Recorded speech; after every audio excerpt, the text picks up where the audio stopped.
Hello guys, welcome. मैं professor K Kundan, motivational speaker, career counsellor. यार आज की क्लास में ना बच्चे, मैं आपका एनपीओ का पार्ट 2 बताने वाला हूं। क्लास 12th एनपीओ का पार्ट 2 बताऊंगा। और आज मैं आपका टॉपिक फंड बेसिस अकाउंटिंग बताऊंगा। यहां से आपका प्रैक्टिकल पोर्शन शुरू होता है और एग्जाम के लिए यार बहुत ज्यादा इंपॉर्टेंट भी है। हर एक कंटेंट्स को पूरा देखें और प्रॉपर नोट्स राइट डाउन करें। ठीक है, चलिए ध्यान दीजिएगा आज के वीडियो के तरफ। हाँ यार, आगे चलते हैं बच्चे, ध्यान दीजिएगा। यहाँ पे आपका दो टाइप के फंड होते हैं। एनपीओ में कितने टाइप के फंड होते हैं? दो टाइप के फंड होंगे। पहला आपका जनरल फंड और दूसरा आपका होता है स्पेशल पर्पस फंड। ठीक है, जनरल फंड और दूसरा स्पेशल पर्पस फंड। पहले हम लोग जनरल फंड के बारे में जानते हैं। देखिए बच्चे, सपोज दैट एनपीओ ऑर्गेनाइजेशन है। कोई बंदा आया, भैया जी मैं फंड देना चाहता हूं, 1 लाख का फंड डाल दिया। ठीक है, उन्होंने पर्पस नहीं लगाया, उन्होंने किसी प्रकार से कोई कंडीशन नहीं लगाया कि भैया जी इस पैसे का यही काम करना। वहां पे एनपीओ ऑर्गेनाइजेशन फ्री होती है। यार फंड मिला है, जनरल फंड है और इस पे कोई भी कंडीशन नहीं लगाया कि हम कहीं भी खर्च कर सकते हैं, तो वैसे फंड को जनरल फंड कहा था। वैसे फंड को कौन सा फंड कहा जाएगा? जनरल फंड कहा जाएगा। अब एक बात बता रहे बच्चे, अब उस फंड आ गया, अगर उस फंड का पैसा कुछ एनपीओ ऑर्गेनाइजेशन कहीं पे इन्वेस्ट कर देती है। सपोज डेट फंड आया, तो फंड को बढ़ाने के लिए क्या करना पड़ेगा? कहीं पे इन्वेस्ट करना पड़ेगा ना, तो कहीं पे इन्वेस्ट कर दी, तो इनकम जो जनरल फंड से आ रहा है, इनकम जो जनरल फंड से आ रहा है, रिसीव होगा, वह आपका इनकम एंड एक्सपेंडिचर अकाउंट में रिकॉर्ड होगा। इनकम साइड में, इनकम एंड एक्सपेंडिचर अकाउंट में रिकॉर्ड होगा, इनकम साइड में रिकॉर्ड होगा। क्लियर? चलिए देखिएगा यहाँ पे, These fund are not related to any purpose, मतलब कोई स्पेशल पर्पस नहीं लगा हुआ रहता है, यहाँ पे फ्री रहता है। So NPO use general fund in any purpose, मतलब कहीं भी जहां मन करेगा वहां उस पैसे का खर्च वो कर सकता है। Any income related from general fund investment recorded in income and expenditure account credit side, मतलब इनकम साइड है बच्चे। ठीक है, क्रेडिट साइड, यहां तक कोई डाउट नहीं। अब हम लोग बात करते हैं स्पेशल फंड के बारे में। स्पेशल फंड क्या होता है, ध्यान से समझिए। यार कोई बंदा फिर आया, देखिए आप एनपीओ ऑर्गेनाइजेशन चला रहे हैं, मैं आपको 1 लाख रुपया का फंड दे रहा हूं, लेकिन इस फंड का पैसा आप बिल्डिंग के कंस्ट्रक्शन में करेंगे। तो यहां पे जो बंदा फंड को दिया, उन्होंने अपना स्पेशल पर्पस लगा दिया, तो वैसे फंड को हम लोग बोलते हैं स्पेशल फंड। वैसे फंड को कौन सा फंड बोलेंगे बच्चे? स्पेशल फंड, जिसमें पर्पस लगा हुआ है। कोई बंदा जो दे रहा है, उन्होंने कंडीशन लगा रखा है पहले से, तो वैसे फंड को स्पेशल पर्पस फंड बोलेंगे। ठीक है, अब देखिएगा यहां पे, अगर स्पेशल फंड से, स्पेशल पर्पस फंड से कोई इनकम जनरेट हो रहा है उनके इन्वेस्टमेंट से, स्पेशल पर्पस है तो उस पैसे को भी कहीं इन्वेस्ट करेगा ना एनपीओ ऑर्गेनाइजेशन, तो उस पैसे से अगर इनकम जनरेट हो रहा है तो वह कहीं इनकम एंड एक्सपेंडिचर अकाउंट में नहीं लिखाएगा, बल्कि फंड के वैल्यू को बढ़ाते जाएगा। वह क्या करेगा? फंड के वैल्यू को बढ़ाते जाएगा। वापस समझिए, जैसे यहां पे इनकम अगर इन्वेस्ट कर दिए जनरल फंड को और इनकम होता था, तो क्या होता था कि वहां पे इनकम एंड एक्सपेंडिचर अकाउंट में लिखा रहता इनकम साइड में। लेकिन यहां पे ऐसा नहीं है। स्पेशल पर्पस के लिए जो फंड आएगा और अगर उसे इन्वेस्ट करेंगे और उससे जो इनकम रिलेट होगा, तो इनकम वापस आ करके फंड वैल्यू में लगते जाएगा, मतलब फंड के वैल्यू को इंक्रीज करते चलेगा। ठीक है, वह इनकम साइड में नहीं लिखाएगा। जैसे सपोज दैट 1 लाख का फंड आया, तो 1 लाख पूरा इन्वेस्ट कर दिए, अब उससे ब्याज मिला 10,000 का, तो इनकम साइड में 10,000 नहीं लिखाएगा, बल्कि फंड का वैल्यू में ऐड हो जाएगा। फंड हमारा दिखेगा करंट में 1,10,000 का फंड हो गया। तो यह है आपका स्पेशल पर्पस वाला। आपको डाउट क्लियर हो गया होगा बच्चे, ऐसे समझाया हो। ठीक है, यहां पे आप राइट डाउन कर लीजिएगा, these fund are related to special purpose and income related to special fund investment added in special fund, मतलब जो फंड आया हुआ है, मैच फंड आ गया, टूर्नामेंट फंड आ गया, क्रिकेट फंड आ गया, कोई भी हो सकता है, चलो बिल्डिंग फंड आ गया। If expense value is more than fund value, then that is recorded in income and expenditure account debit side, मतलब एक्सपेंडिचर साइड में। समझिएगा बच्चे। अब मान के चलते हैं कि फंड आया था स्पेशल पर्पस वाला 1 लाख का, लेकिन खर्चा होते होते पता नहीं चला, पता चला कि एक्सपेंस गिर गया आपका 1,02,000 का। तो फंड जितना आया उससे ज्यादा अगर अमाउंट एक्सपेंस हो जाएगा, जब एक्सेस हो जाए, तो जो ज्यादा एक्सेस हो गया है वह इनकम एंड एक्सपेंडिचर अकाउंट के डेबिट साइड में, मतलब एक्सपेंडिचर साइड में लिखाएगा। क्लियर? यहां तक नो डाउट? पक्का? फिर समझाना, ठीक है। मान के चलते बच्चे फंड आया 80,000 का, स्पेशल पर्पस फंड था, बिल्डिंग फंड, ठीक है। अब इन्वेस्ट कर दिए पैसा, क्लियर? 20,000 इंटरेस्ट आया उससे। 80,000 इन्वेस्ट किए फंड का वैल्यू, तो 20,000 इंटरेस्ट आया, फंड के वैल्यू में 20,000 ऐड हो गया। क्लियर? फंड कितना का दिखने लगा होगा? 1 लाख का। अब बिल्डिंग का जब कंस्ट्रक्शन करने लगे तो कंस्ट्रक्शन में 1,05,000 खर्च हो गया। कंस्ट्रक्शन में कितना खर्च हो गया? 1,05,000। कैसे? मान चले कंस्ट्रक्शन वाला जो इंजीनियर था बोला, भैया जी आपने फंड तो 1 लाख का हमें दिया था बजट, लेकिन देखिए आपका एक्सपेंस 1,05,000 हो गया। तो जब फंड के वैल्यू से एक्सपेंस ज्यादा हो जाएगा स्पेशल पर्पस में, तो वहां पे एक्सपेंडिचर साइड में लिखाएगा। किस साइड में लिखाएगा? एक्सपेंडिचर साइड में। कितना? जितना ज्यादा हो गया 5,000। वो प्रैक्टिकल क्वेश्चन बताऊंगा ना बच्चे, तो आपको ज्यादा भी डिस्कस होगी। यहां तक क्लियर है? आप इसको राइट डाउन कर लीजिए, ठीक है। अब चलते हैं आगे, ध्यान दीजिएगा, क्वेश्चन बता रहा हूं। हाँ बच्चे अब सुनिएगा, ध्यान से देखिए। यहां पे मैंने आपको टूर्नामेंट फंड, मतलब टूर्नामेंट फंड है, मतलब कोई भी फंड जो पैसा फंड मिला है हमें, वह टूर्नामेंट पर्पस के लिए मिला हुआ है ना, तो यह कौन सा हो जाएगा? स्पेशल पर्पस वाला है केस, ठीक है, स्पेशल पर्पस वाला। तो क्वेश्चन मैंने आपका लिखा tournament fund 90,000, tournament fund investment 90,000, sale of tournament ticket, tournament होने वाला हुआ तो पक्का टिकट प्रिंट हुआ होगा और वह मार्केट में पब्लिक से बिका ही बिका होगा। 20,000 का टिकट बिका था। और income from tournament fund investment, जो टूर्नामेंट फंड आया था उसका इन्वेस्टमेंट करने पे इनकम जनरेट हुआ कितना? 10,000 का। और जब टूर्नामेंट किया गया तो कितना एक्सपेंस किया गया? 30,000। ऐसे आपके क्वेश्चन में इंफॉर्मेशन गिवन रहेगा, ठीक है, ऐसे क्वेश्चन में आपका इंफॉर्मेशन गिवन रहेगा। अब देखिए बच्चे एक बात बताते हैं, कोई भी फंड बेसिस जब क्वेश्चन रहेगा ना, तो सबसे पहले आप बैलेंस शीट तैयार कीजिएगा, ठीक है। अगर फंड बेसिस क्वेश्चन रहता है तो आप बैलेंस शीट तैयार कीजिएगा। मैंने बैलेंस शीट तैयार किया, टूर्नामेंट फंड अकाउंट, या एक्चुअली में बैलेंस शीट देखिए एडजस्टेबल बैलेंस शीट होता है, जो फंड के वैल्यू को एडजस्ट करता है, फंड के वैल्यू को क्या करता है? एडजस्ट करता है, ठीक है।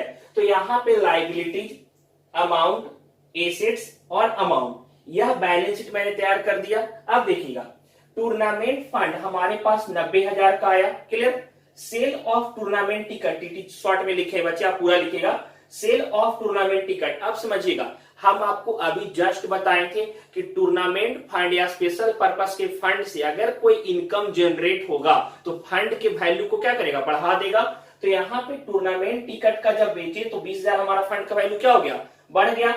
इनकम जो जनरेट हुआ टूर्नामेंट फंड इन्वेस्टमेंट से, उससे भी फंड का वैल्यू क्या हो गया होगा? इंक्रीज कर गया होगा, तो वह प्लस करके लिखिए। अब देखिए, जब टूर्नामेंट करवाए होंगे तो हमारा खर्च हुआ, तो हमारा खर्च कितना हुआ? 30,000 का। तो अभी भी फंड का टोटल वैल्यू ज्यादा था, 90,000, 20,000, 10,000, टोटल 1,20,000, और 1,20,000 टूर्नामेंट फंड का वैल्यू एक्चुअली में था, और खर्च कितना की? 30,000 ही। तो अभी भी फंड बचा हुआ है ना, तो 90,000 बैलेंस शीट में इसी तरह से आप लिख दीजिएगा। टूर्नामेंट फंड इन्वेस्टमेंट दिया था, इन्वेस्टमेंट एसेट होता है बच्चे, क्लियर। कोई भी फंड का अगर इन्वेस्टमेंट दिया हुआ वैल्यू तो वह एसेट होता है, उसको एसेट साइड रिकॉर्ड कीजिएगा, क्लियर। अब ये जरूरी नहीं बच्चे कि जितना का फंड आएगा उतना पूरा इन्वेस्ट कर देगा, 80,000 भी हो सकता था, 70,000 भी हो सकता था, जो होगा आप उसे रिकॉर्ड कीजिएगा, क्लियर। 90,000 यहां लिख दिए। अब समझिए, अब जब हमने टोटल नेट किया तो उसके बाद में यहां पे हम ऐसे लिख देंगे, हर क्वेश्चन को बनाने के बाद ऐसे लिख देंगे, so tournament fund liability side 90,000, liability side कितना दिख रहा है? 90,000 दिख रहा है ना, clear. And asset side 90,000, asset side कितना दिख रहा है? 90,000 यहां भी दिख रहा है, दिख रहा है कि नहीं दिख रहा? अब एकदम ध्यान से समझिए, एकदम अच्छे से एकदम समझिए बच्चे। यह जरूरी नहीं है कि आपका लायबिलिटी साइड यहाँ पे और एसेट साइड बराबर होगा। सर बैलेंस शीट में बराबर होता है, क्या बोले? यह कंप्लीट बैलेंस शीट नहीं है बच्चे, यह फाइनल बैलेंस शीट नहीं है आपका, यह सिर्फ एडजस्टेबल बैलेंस शीट होता है। और यहाँ पे सिर्फ हम लोग मेजरमेंट करने के लिए, फंड के वैल्यू को मेजरमेंट करने के लिए ऐसे बनाते हैं। तो यह एडजस्टमेंट बैलेंस शीट है, जो हमेशा यह क्वेश्चन में बराबर नहीं रहेगा, कहीं पे बढ़ भी सकता है, कहीं पे घट भी सकता है। हो सकता है इधर 90,000 था, इन्वेस्टमेंट का वैल्यू 80,000 दिखा, तो हम ऐसे लिखते हैं tournament fund liability side 90,000, asset side 80,000 लिख सकते थे। समझ में आया? तो यह चीज आपका होगा। अब इसमें एक और ट्रीटमेंट बता रहे बच्चे, जैसे अभी देखिएगा वर्किंग नोट में यहां समझा रहा हूं, एकदम ध्यान से देखिएगा। हमारे पास टूर्नामेंट फंड था कितना? 90,000 का। क्लियर? सेल हुआ टिकट और हमारे पास आया 20,000 का। क्लियर? हम लोग वैसे भी बनाते बैलेंस शीट में करके। अब मान के चलिए यहाँ आपका इनकम जो जनरेट हुआ यह 10,000। क्लियर? तो टोटल फंड का नेट वैल्यू अगर हम बोलेंगे तो कितना हो जाएगा? 1,20,000 का फंड है, 1,20,000 का फंड है। लेकिन क्या हो गया कि यहाँ पे अगर एक्सपेंस जो यहाँ 30,000 लिखा हुआ है, सपोज दैट अगर एक्सपेंस बोलता कि 1,40,000 का एक्सपेंस है, एक्सपेंस कितना बोल देता कि 1,40,000 का अगर बोल देता, तो तब समझिए ध्यान से, टोटल फंड का वैल्यू 1,20,000 था और एक्सपेंस कितना हो जाता? 1,40,000। तो फंड के वैल्यू से एक्सपेंस का वैल्यू ज्यादा हो जाता ना, तो यहां पे हम ऐसे 20,000 लिख देते माइनस में और लिखते so income and expenditure side debit में, ठीक है, 20,000 एज टूर्नामेंट एक्सपेंस। जब ऐसा केस हो जाएगा तो क्लियर, आप इसको अच्छे से राइट डाउन कर लीजिए बच्चे। एक जनरल फंड का भी क्वेश्चन आपको समझा देता हूं, ध्यान दीजिएगा। हाँ बच्चे आगे ध्यान दीजिएगा, यहां पे मैं आपका एक क्वेश्चन जनरल फंड को ध्यान में रख के बता रहा हूं, ठीक है। चलिए देखिएगा, यहां पे हमने लिखा जनरल फंड 1 लाख का। क्लियर? और जनरल फंड के पैसे को इन्वेस्ट किए 1 लाख और interest on general fund investment से आया हमारा interest on general fund investment 40,000 का आया। क्लियर? अब समझिएगा बच्चे, हमने जनरल फंड अकाउंट बनाया, जैसे बैलेंस शीट आपका बनाए थे पहले वैसे। सबसे पहला इंफॉर्मेशन, जनरल फंड कहां पोस्टेड होगा? यहां पे लायबिलिटी साइड में। जनरल फंड हमारा कितना आया? 1 लाख का था। जनरल फंड इन्वेस्टमेंट भी 1 लाख का था।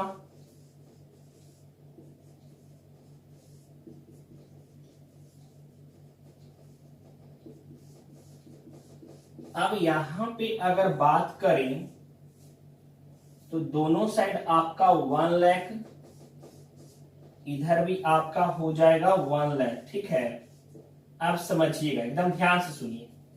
अब यहां बोला interest on general fund investment, income generate हुआ। हम अभी आपको ये बता रहे थे कि अगर इनकम हो रहा है जनरल फंड इन्वेस्टमेंट से या जनरल फंड वाले से, तो हम इनकम एंड एक्सपेंडिचर अकाउंट बनाएंगे। इनकम एंड एक्सपेंडिचर अकाउंट ऐसे बनता है, एक्सपेंडिचर अमाउंट, इनकम और amount, debit side credit side, income and expenditure account. तो इनकम जनरेट हुआ तो हम यहां पे लिख देंगे बाई इनकम फ्रॉम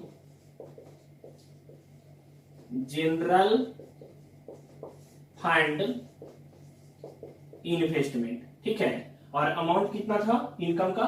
40,000 और यहां पे नेट हम लिख देंगे 40,000 का, ठीक है। अब समझिए, इनकम एंड एक्सपेंडिचर अकाउंट अगर बना रहे हैं, ठीक है, और प्रॉफिट होता है, क्रेडिट साइड ज्यादा है तो प्रॉफिट ही होगा ना। जब प्रॉफिट एंड लॉस अकाउंट बनाते थे बच्चे, तो हम लोग क्या लिखते थे? नेट प्रॉफिट लिखते थे ना। लेकिन यहां पे हम लोग लिखते हैं आपका सरप्लस। क्या लिखते हैं? सरप्लस। याद रखिएगा, इनकम एंड एक्सपेंडिचर अकाउंट में जब हमारा इनकम ज्यादा होता है, खर्च कम होगा, तो जो बैलेंसिंग फिगर आएगा वह सरप्लस के नाम से होगा, ठीक है। अगर हमारा डेबिट साइड, एक्सपेंस साइड ज्यादा हो, इनकम साइड कम हो एनपीओ में, तो बैलेंसिंग फिगर जो इधर गिर रहा है, ठीक है, वह आपका लिखाएगा डेफिसिट। समझ में आया? क्या लिखाएगा? डेफिसिट। प्रॉफिट होता है तो सरप्लस, और अगर लॉस हो गया, खर्च ज्यादा हो गया तो डेफिसिट। पक्का क्लियर है कॉन्सेप्ट यहां तक? इसको आप राइट डाउन कर लीजिए पहले, ठीक है, इसको राइट डाउन कर लीजिए अच्छे से, ठीक है। आपका यहां तक फंड बेसिस अकाउंटिंग खत्म होता है, आपका टॉपिक है पूरा क्लियर। आप क्वेश्चन प्रैक्टिकल बुक जिससे ही बना रहे हैं, DK Goyal, TS Grewal, NCERT, SM Shukla, VK publication, जो बुक आप फॉलो कर रहे हो, आप उसमें इस टाइप के क्वेश्चन होंगे। प्रैक्टिकल क्वेश्चन को जम के बनाओ यार, टारगेट है अच्छा नंबर अचीव करना है, ठीक है। अब सुनिए बच्चे ध्यान से, यार अगर आपको हमारा पढ़ाया हुआ अगर लग रहा है कि नहीं सर के बताने का कॉन्सेप्ट ज्यादा अच्छा है, तो यह राइट से यार मेरा कि आप मैक्सिमम फ्रेंड तक इस वीडियो को शेयर कीजिए। कॉन्फिडेंस हमारा बढ़ता है और यह फील होता है कि नहीं पढ़ा रहा हूं स्टूडेंट्स को तो उसका रिजल्ट हमें दिखाई देता है। समझ में आया? तो रिक्वेस्ट है आपसे कि मैक्सिमम फ्रेंड तक चैनल को शेयर करें। हर एक कॉमर्स फ्रेंड कहीं भी रह रहे हो, कहीं भी क्लास कर रहे हो, यार टाइम है, बच रहा है आधा घंटा, लो सर का भी एक वीडियो देख लेना। अगर अच्छा लगे तो कंटिन्यू रखना, नहीं अच्छा लगे मत देखना यार, चैनल ही ब्लॉक कर देना। क्लियर? यह चीज आपके लिए। थैंक यू सो मच, ठीक है, बाय। मिलेंगे नेक्स्ट क्लास में और एडवांस क्वेश्चन के साथ में, ठीक है।